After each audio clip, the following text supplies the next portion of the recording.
Hoje está prestes a ouvir o que nunca ouviu antes da minha história. Esta é a carta que escrevi antes da minha morte. Não foi escrita com lágrimas, foi escrita com sangue. O sangue de um homem que ousou sonhar por milhões. O sangue de um filho da África que se recusou a ser servo do Ocidente. E se você está ouvindo isto agora, é porque o mundo se esqueceu de quem eu realmente fui. Porque os vencedores escrevem a história. E os rebeldes como eu são apagados com silêncio e mentiras. Nasci pobre, no deserto líbio, filho do vento e da areia. Cresci vendo meu povo dobrar os joelhos diante de bandeiras estrangeiras. Franceses, britânicos, americanos, todos vieram, todos sugaram. A Líbia era apenas uma colônia disfarçada de nação. Mas desde jovem, jurei que meu povo não viveria ajoelhado. Jurei que nós nos levantaríamos. Eu não estudei em Harvard. Eu aprendi no campo de batalha. Eu aprendi vendo mulheres passando fome enquanto as multinacionais extraíam petróleo. Eu aprendi com a dignidade dos camponeses. Foi por eles que levantei a cabeça. Foi por eles que me tornei o que o Ocidente chamaria de ditador. Mas a verdade é que eu era uma ameaça ao sistema que lucra com sua miséria. Você sabia que quando assumi o poder em 1969, a Líbia era um dos países mais pobres do mundo? E você sabia que até o ano em que fui assassinado, ela já era o país com maior IDH da África? Isso não foi sorte, isso foi resistência. Criei educação gratuita, saúde universal, habitação subsidiada. Peguei o petróleo e devolvi ao povo. E isso foi imperdoável. Os americanos nunca me perdoaram por nacionalizar o petróleo. Nunca me perdoaram por tirar bilhões de dólares das mãos deles e investir no povo líbio. Eles queriam uma Líbia ajoelhada. Eu dei a eles uma Líbia orgulhosa. E não parou por aí. Eu sonhava com algo ainda maior. Um banco central da África com uma moeda única, lastreada em ouro. Você imagina o que isso significaria? A África livre do FMI. A África livre das correntes do dólar. Imagine 54 países africanos com uma única moeda forte. Era esse o verdadeiro sonho. E foi exatamente esse o verdadeiro pecado.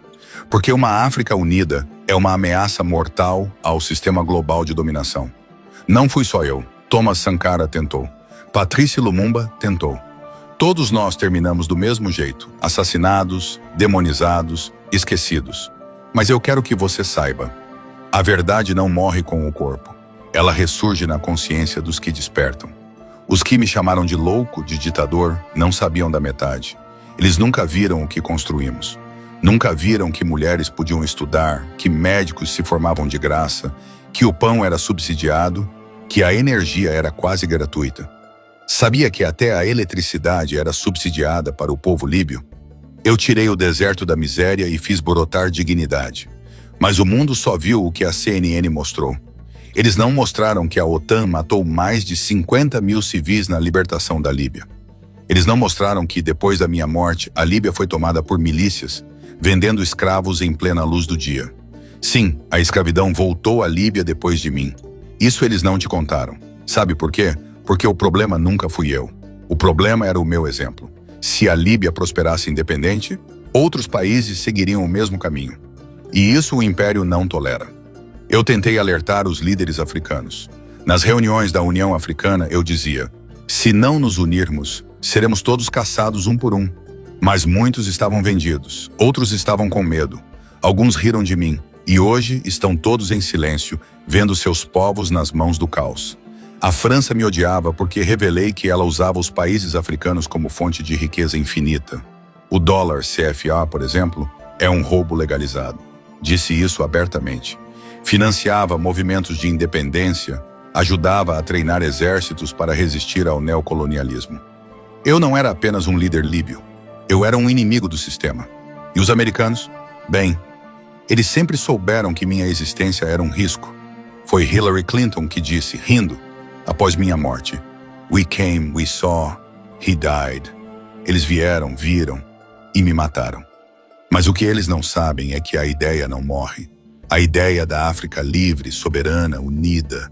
Essa ideia está viva em cada jovem que desperta. Agora me ouça, jovem africano. Você que está me ouvindo. Eu fui assassinado não por ser um tirano.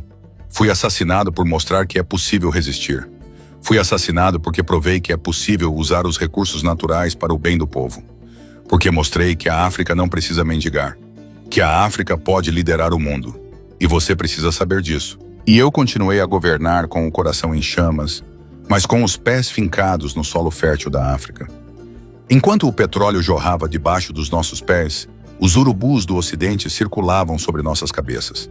Eles vinham sorrindo, oferecendo tratados de paz, acordos de comércio, empréstimos generosos. Mas por trás de cada aperto de mão, havia a frieza de um punhal, escondido, pronto para ser cravado no meu peito assim que eu desse as costas. E eu sabia disso. Sabia que meu projeto incomodava. A ideia de uma África unida apavorava Washington. O sonho de uma moeda única africana baseada no ouro, em vez do dólar, fez os banqueiros internacionais tremerem nas suas cadeiras douradas. Porque eles sabiam, se os africanos deixassem de usar o dólar, o império ruiria, não com bombas, mas com o simples gesto de um continente acordando. Você entende isso? Eles não vieram por liberdade. Eles não vieram por democracia. Eles vieram pelo nosso ouro, pelo nosso petróleo, pela nossa dignidade. Vieram porque eu dizia não ao FMI, porque eu não aceitava que um branco europeu ditasse as regras de como meu povo deveria viver. A Líbia, sob o meu comando, tinha educação gratuita, saúde gratuita, moradia garantida. Nenhum libanês morava na rua. Se um casal queria se casar, o governo dava uma casa. Se você precisava estudar, o Estado pagava. Se quisesse estudar fora do país, eu cobria todos os custos. Fizemos aquilo que os europeus nunca quiseram que a África soubesse que era possível. Um povo preto governando com soberania, dignidade e independência. Mas os olhos cobiçosos estavam sempre lá. A CIA, o M6, os franceses, os italianos, os espiões das ONGs, todos vinham disfarçados de amigos. Enquanto eu viajava pela África, reunindo líderes, tentando convencer um a um da necessidade de cortar os grilhões coloniais, eles estavam arquitetando minha queda com seus satélites, suas campanhas de desinformação e seus traidores internos. E sabe o que mais me dói? Não foram apenas os estrangeiros. Foram também os irmãos que vendem a alma por um cargo, por alguns dólares, por promessas vazias. Gente minha, do meu sangue e da minha terra, que virou as costas para o futuro da África só para beijar os pés do opressor. Quando eu falei na ONU em 2009, eu sabia que aquele discurso não seria esquecido. Rasguei a Carta das Nações Unidas em pleno palco e disse diante de todos: isto é mentira, isto é manipulação. A ONU é uma farsa montada para legitimar a dominação dos mais fracos. Só 5 países mandam ali. E os africanos? Silenciados, reduzidos a espectadores do seu próprio sofrimento. Eu denunciei, eu gritei, eu apontei o dedo, e naquele momento, carimbei minha sentença de morte. Eles não podiam me deixar viver. Um Gaddafi vivo era um lembrete de que a liberdade africana era possível.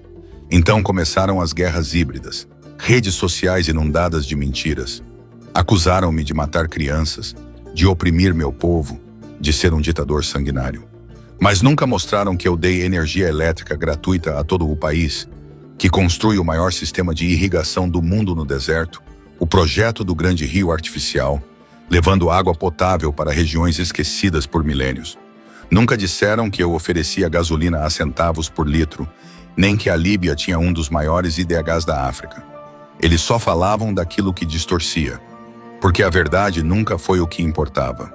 O que importava era a narrativa. E a narrativa era: Gaddafi é o novo Hitler. Ele precisa cair. E caí. Caí para que o dólar não caísse. Caí para que a Europa tivesse acesso ao nosso gás. Caí para que os europeus controlassem as rotas estratégicas e evitassem a emergência de uma África independente. Mas eu lhes digo, agora, mesmo depois da morte, vocês não mataram minhas ideias.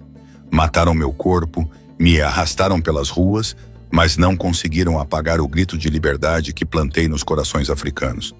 Eu escrevi esta carta como um grito final.